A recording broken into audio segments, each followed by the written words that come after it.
నేను జైల్లో ఉంటే ఏ నాయకుడి కోసం పోరాడని విధంగా పోరాడడం, నాట్ ఓన్లీ ఇండియా, నాకు తెలియని దేశాల్లో ఫైట్ చేయడం, ఇది వినూత్నమైనటువంటి అనుభవం, అభిమానం.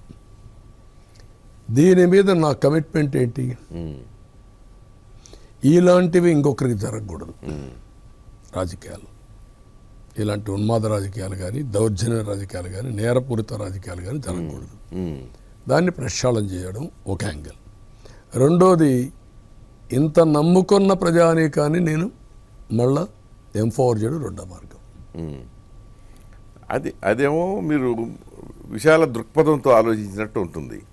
కానీ ఇప్పుడు ఆంధ్రప్రదేశ్లో గత 5 సంవత్సరాలుగా జరిగిన సంఘటనలు, పరిణామాలు, ప్రభుత్వ ధోరణులు, వీటన్నిటితోటి పిల్లల్ని పలకరించినా కానీ పగ పగ పగ పగ అన్నట్టుగా తయారైపోయారు.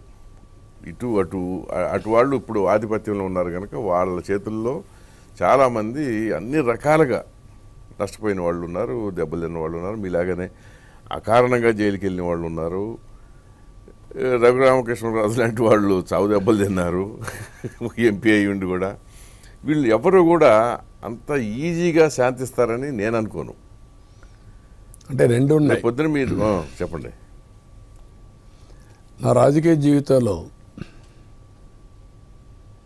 పబ్లిక్ గుడ్ కోసం, ప్రజాహితం కోసం చాలా కఠినమైన నిర్ణయాలు తీసుకున్నాను. ముఠాలు మా వాళ్ళు కూడా కంట్రోల్ చేసేసాం. కమ్యూనల్ వైలెన్స్ టోటల్గా నిర్దాక్షిణ్యంగా అణిచివేశాం. తీవ్రవాద సమస్య అదే అనుకుంటా. వైసీకి మీ మీద అప్పటి నుంచి కోపమా? అసదుద్దీన్ వైసీకి ఏమో మరి. ఎందుకంటే మీకు తప్ప ఎవరికైనా ఓటేయండి అంటాడు ఆయన. అది ఎప్పుడు ఎలక్షన్ చేసి చెప్తా అంటాడు. అదే అంటున్నా, విచిత్రమైన వ్యక్తి. అప్పటిదేదో ఉన్నట్టుంది ఉమ్మడి రాష్ట్రంలో. అంటే వాళ్ళ ఎవ్వరి ఆటల్ని సాగనలేదు కదా, ఐరన్ హ్యాండ్తో పోయాను కదా. ఓవరాల్ ఇంట్రెస్ట్ అది సొసైటీకి వెళ్ళాను. ఓకే, పీస్ కోసం, ప్రాస్పరిటీ కోసం. సరే, తీవ్రవాదులు కూడా నా మీద క్లెయిమోర్ మైన్స్ బ్లాస్ట్ చేశారు, అయ్యింది.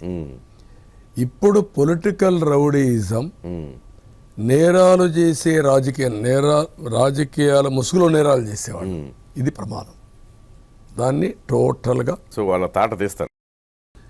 ఏం చేస్తారో చూస్తారు మీరు. అంటే మీ స్నేహితుడు పవన్ కళ్యాణ్ మాట్లాడితే తాట తీస్తా ఉంటాడు కదా, అదే చెప్తాను. ఏం చేస్తారో చూడబోతున్నారు అంతేనా? స్క్రీన్ మీద చూడాల్సిందే. జూన్ 4 తర్వాత జూన్ 4 తర్వాత చూస్తారు. అంటే ఇప్పుడు సపోజ్ రఘు ఉన్నాడు అనుకోండి, ఇప్పుడు ఎమ్మెల్యేగా పోటీ చేస్తున్నాడు.